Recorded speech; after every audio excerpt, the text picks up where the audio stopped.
Jack Powers here with another episode of Infamous Federal Prisoners. These episodes are all real.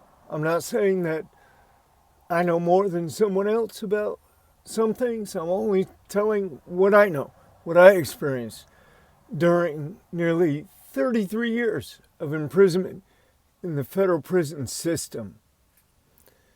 I was on the peripherals, on the sidelines, but I knew a lot of people, I talked to a lot of people, I saw a lot of people, and what else can I say? I mean, I was like the Forrest Gump of the federal prison system. It's crazy.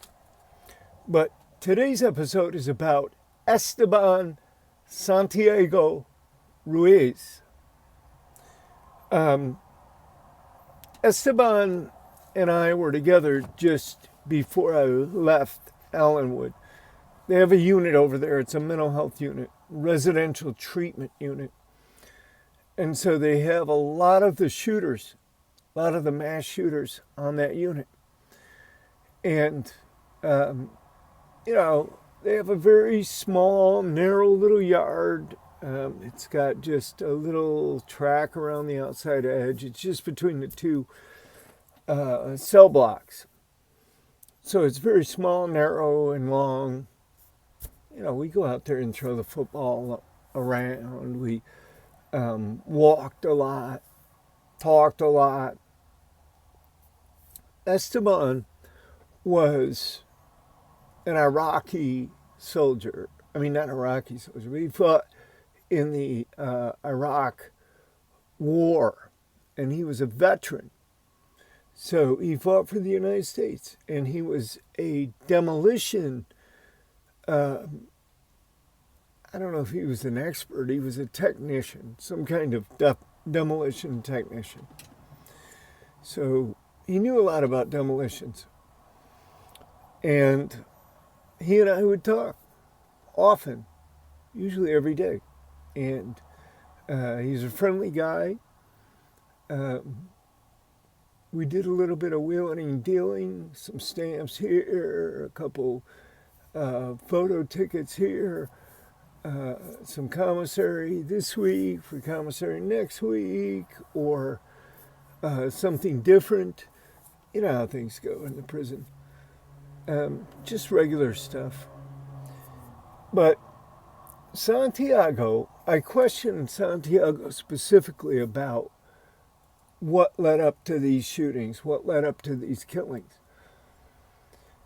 And he told me this. He said that he was a security guard. He worked as a security guard in Alaska, Anchorage. He also worked elsewhere as a security guard. And he kind of had the run of the place. At night he could kick back, put his feet up, but he had to go, do certain rounds at certain times. Click buttons or show his badge or put in numbers or whatever. So he was just a young guy. And I could tell right away that there wasn't something quite right. He wasn't clicking. He wasn't firing on all cylinders, let's put it that way. It was like he had a different take on reality than those around him. And, he'd make off-the-cuff comments. Like, one time they brought in these bags of dirt and fertilizer for plants. And he started talking about how the bag of fertilizer would make one hell of an explosive. And, incidentally, he was correct. It would make one hell of an explosive if it was mixed with fuel oil. And, he went through this whole thing. And, of course, right after he said that, they took everything out. So there went our fertilized plants in the unit. But he was a good-hearted kid. He had no remorse. Zero.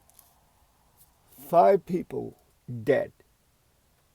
He killed 5 people, and he wounded 6 at the Fort Lauderdale International Airport in Florida. Very busy airport. He flew from Anchorage. He didn't take any baggage whatsoever. All he took was his handgun. Nice handgun, a Walther. 2 clips, full. As soon as he got there, he picked up his handgun. He went to the bathroom. He made sure everything was correct, loaded, ready to fire, put it in his waistband. He went out where the people were picking up their bags. Now imagine this. You're at an airport and you're just picking up your bags. You're just waiting by the turnstile. They're coming around. You're just waiting to pick up your bags.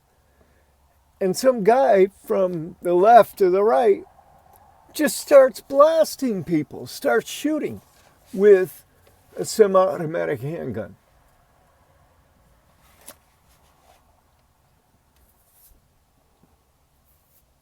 Most of the people he shot were elderly people. They probably couldn't move as fast or duck or get out of the way or whatever. But the point is, he just had it in his mind somehow to come out and start shooting. I asked him about this specifically. Why? What made you think that you should go through with these horrific actions, what society considers horrific, mass killings? And he was mixed up about Islam versus America. He was mixed up about it because he had a mental illness. He had a psychosis going on.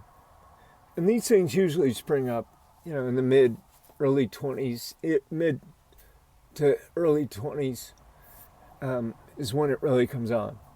I've known a few of these guys. And what happens is this. They start hearing voices. They start, like when they're watching TV, watching the news, watching any kind of TV, really, they'll think that there's a message being broadcast to them. They'll think that there's some kind of a code, a secret code that's being directed to them. And it's always the same thing. These so-called voices told me to do this. And I always wonder, why can't these voices tell them to do something good, right? Don't go shoot those people. Go make some sandwiches and hand them out to the homeless, or go down to the jail and see if you can speak to some people down there.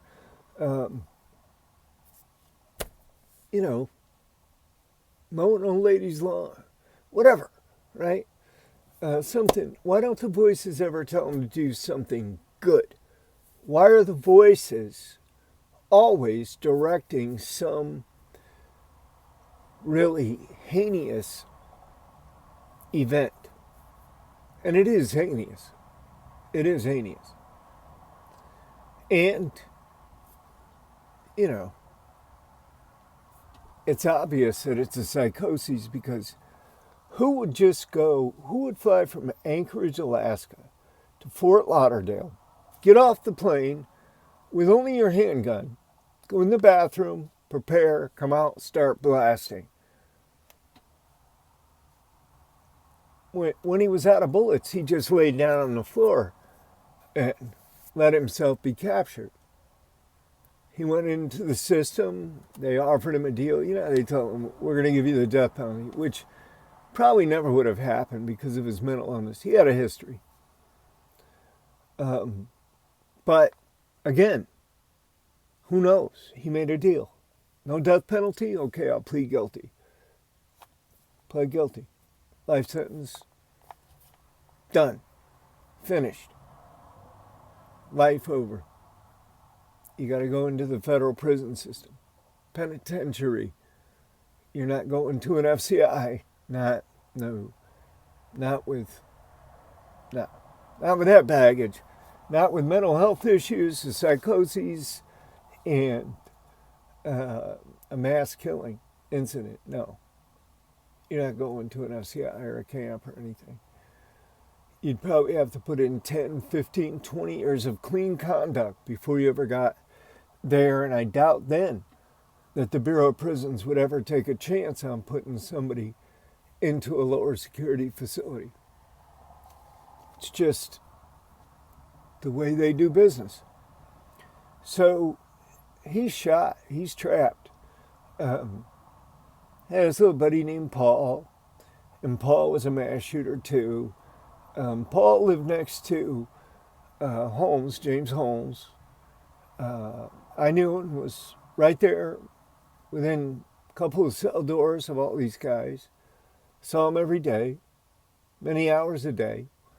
Walked, talked, went out to rec, helped them sometimes with legal cases, were in classes together, the whole 9 yards.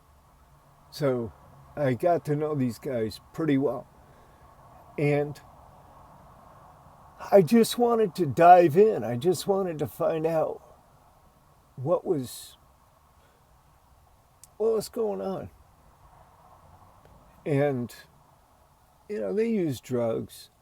They really needed antipsychotic medications or psychotropic medications. And they got them in prison. It was a mixture of different things and every once in a while they'd switch it up and go talk to the psych and get something else and try something different, a new combination. But they were okay in there. They weren't really doing much of anything. I know that Paul and Santiago were at one time, they were kind of planning to, it looked like to me, now I could be dead wrong about it, but it looked like to me they were kind of planning to try to escape the facility. Santiago talked about it a lot, and then he and Paul buddied up and started hanging out together, and they would just go to the back of the yard and they would just be back there just talking, looking at the roof back there, and likely talking about how the hell they could get out of there, which, going over that roof is not a good plan, because yeah, you could get over the roof. One row of razor wire, yeah, you could get over there. But what happens then? You're not over the fences. Fences are electrified.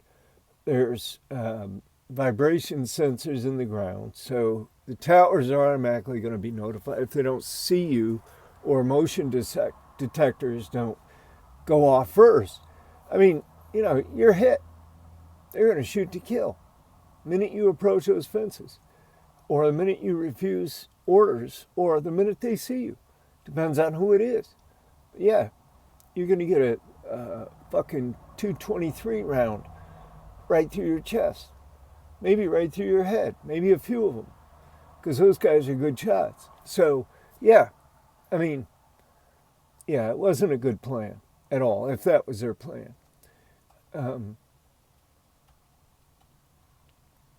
I don't know what happened to Esteban Santiago.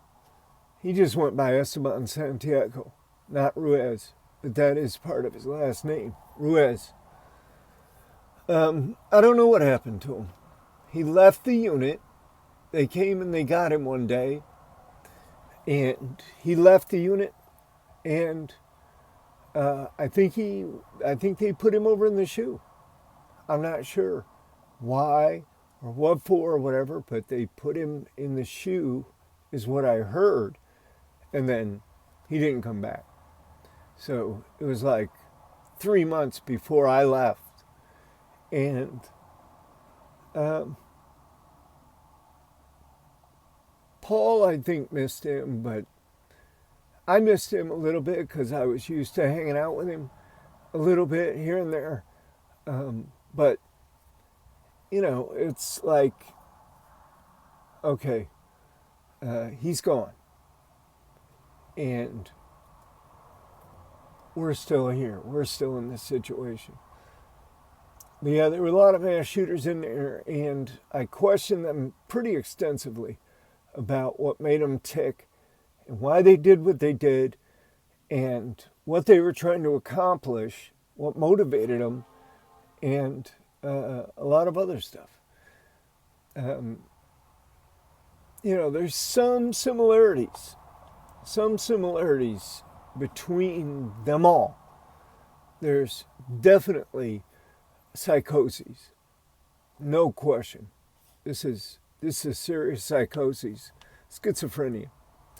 There's definitely voices, smells, signals, signs, sense, you know, very different perceptions about reality. They're usually very paranoid. You know, it's usually, you know, everybody knows. It's usually a male in his early 20s, early to mid 20s.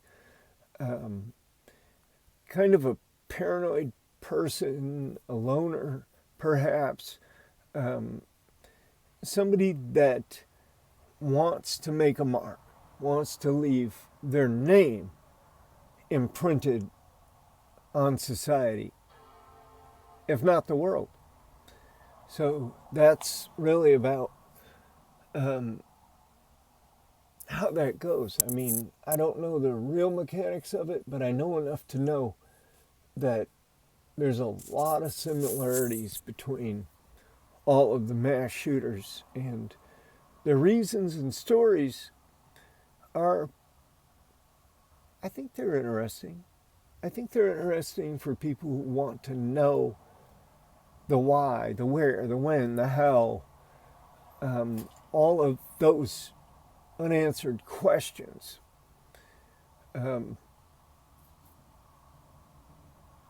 Yeah. I think I know the answers to some of them, but not all of them. So my book, ADX Supermax, please buy it. American Justice Correcting Its Flaws. That's my treatise on criminal justice system in America and how to straighten out some things. Criminal justice reform. Namaste, my friends.